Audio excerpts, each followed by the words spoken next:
詩有情，畫有意。畫是無聲的詩，詩係有聲嘅畫。何謂詩咧？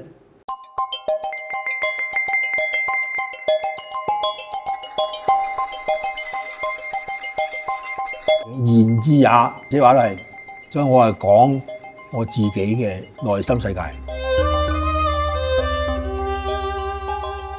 科學家有所發明，畫家咧創作，最緊要係自己。其實我最大目標係咩咧？每一張畫我都係為中國畫嘅創作方向建議。我哋中國畫喎，中國兩個字好犀利嘅喎。所以人哋問你畫咩啊？話中國畫咯，係好自豪嘅，代表咗我哋中華民族嘅文化。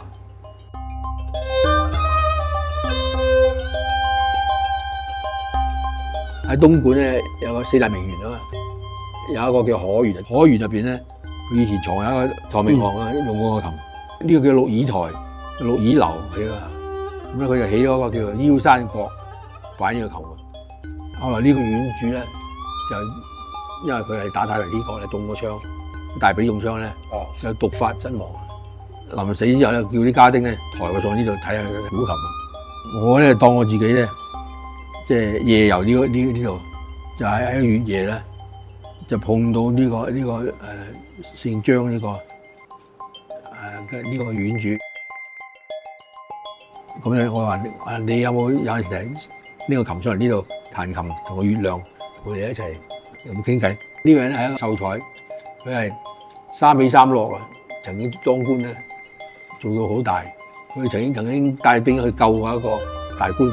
救嘅時候咧，就報告俾朝廷。咁啊，皇帝重上去。古琴有一首歌叫《高山流水》，將音符變為畫。天地君真師，我哋學嘢先有個敬字。我哋喺澳門嘅時候，咁我地方大啲啦，啲人嚟拜師啦，或者新年咧，我哋要拜祖先。中國嘅習俗啊，尊敬。我哋屋企有神主牌。左邊就放一張我阿爺嘅相，右邊高劍父。咁咧就我哋個個都要拜，要上香拜。新嚟學生又好，啲舊學生個個都要高劍父高公，有規有矩。當啲前輩嚟嘅，嗰啲師兄弟咧個個都企喺後邊，唔坐嘅，啲位俾晒嗰啲老人家坐，即係好有我哋啲民族嘅好處咯。我哋中國文化已經係好，已經形成一個體系，喺立足於世界上面。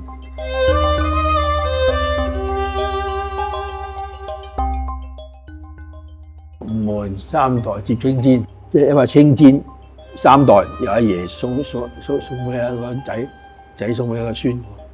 咁啊，青氈呢個典故咧係王羲之、王獻之嘅。王羲之、王獻之係兩父子。王羲之係寫書法好叻嘅，王獻之咧。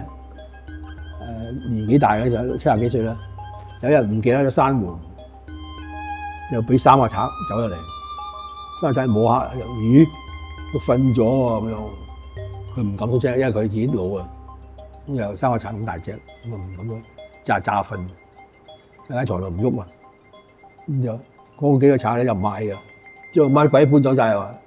接兩個賊走嘅時候咧，就見到佢嗰間床尾咧，就有張青氈。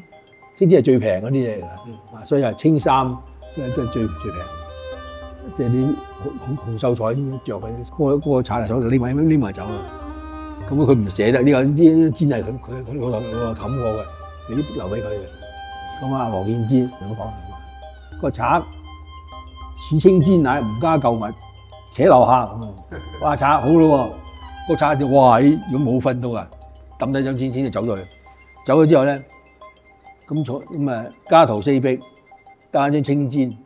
但從此我哋中國多咗個典故，叫接青氈，即係接到上一代嘅青氈，有啲青氈故事。咁係好雅致。對於啲藝術家教書，即係文人嚟講啦，你係教書嘅，你老豆係教書嘅，即係傳落去嘅。咁我咧就因為吹我阿爺嘅詩集，我就喺最撚尾嗰度咧就獎下拔啊，即係做紀念啊。吳門3代接青氈，家傳舊物今傳世啊！更處馨香拜祖先，所以我哋中國咧好嘅嘢唔能夠遺棄。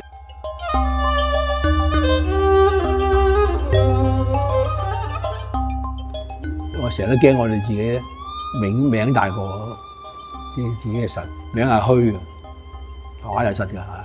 你今日話你係當代，遲下你唔係當代啦，係咪？等我哋講因果啦，畫家嚟，你種咩因就得咩果，係咪？你有落過素描嘅因，你將來你畫就有素描嘅果。你落過水墨嘅因，你留過學都唔樣，入過嶺南，入過去隔山春水，你出嚟嘅畫唔同樣。你寫過生都唔同樣，係嘛？所以你有咩因就有咩果。我有個印章閒章，於境之中，於藝常之不足。對於我嘅境遇咧，我好唔中意，冇所謂跟咁多大師。我生出嚟一個家庭，我啲阿伯阿叔冚唪唥大畫家。我見到嶺南畫係立體嘅喎，個人物我喺我面前出現過，同我有對話，同我有師承。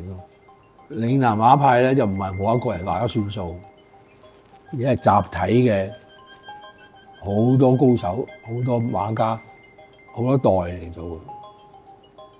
我自己嘅嘢唔知算唔算係嶺南我都唔知。我哋廣東人有啲乜嘢係可以貢獻出嚟，係全國冇，外國有冇嘅，只有你廣東人有嘅。咁就係我大家要共同嘅追求，唔係我一個人嚟嘅。每一個畫家有一小點嘅雨水，但係呢啲雨水加埋有佢寫咗河流。呢個河流咧再大啲咧，就會衝去大海。咁所以咧就每一個人都要有呢個責任，盡你所能，先要有民族性，再加創作性，先能夠世界性。